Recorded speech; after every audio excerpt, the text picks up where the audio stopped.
Alors, ça fait des mois que la tension monte entre le Pakistan et l'Afghanistan. Il y a une raison de ce conflit, c'est que le Pakistan doit faire face depuis plusieurs mois à des attaques meurtrières sur son territoire. Ce sont des attaques terroristes, donc des attaques à l'arme blanche, des attaques à la voiture bélier, la voiture piégée, et qui, selon Islamabad, sont perpétrées par les militants du TTP. Donc, c'est littéralement les talibans pakistanais qu'Islamabad considère bien sûr une organisation terroriste. Cette organisation-là, elle aurait en quelque sorte la complicité de l'Afghanistan.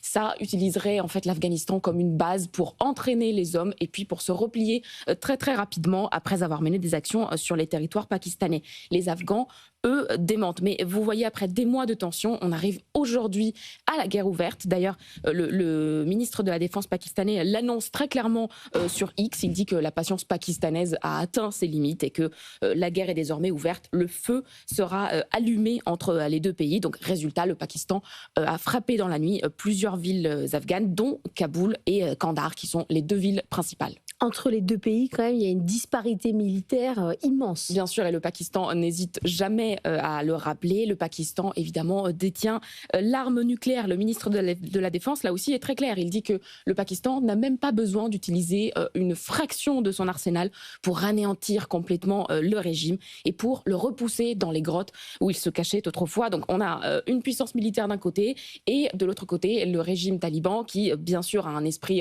militaire militarisé, mais qui n'a pas du tout les mêmes moyens.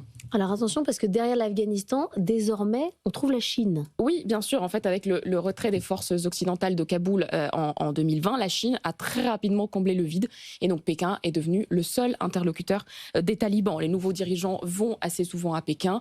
Il y a des intérêts économiques communs. Il y a les mines, notamment, qui intéressent Pékin. Il y a la base militaire de Bagram qui, là aussi, intéresse les Chinois. Sauf que les Chinois, ils ont aussi des intérêts économiques forts au Pakistan, et notamment le corridor économique Chine-Pakistan, qui fait partie des routes de la soie et qui part de la Chine, qui arrive jusqu'au port de Gwadar au Pakistan et qui donne à Pékin l'accès à l'océan Indien. Donc Pékin a tout intérêt à ce que ces deux alliés s'entendent pour évidemment des intérêts économiques. Et puis il y a une autre puissance régionale qui suit très attentivement ce qui se passe dans la région, c'est l'Iran qui vient dans la nuit d'offrir son aide pour faciliter le dialogue entre l'Afghanistan et le Pakistan.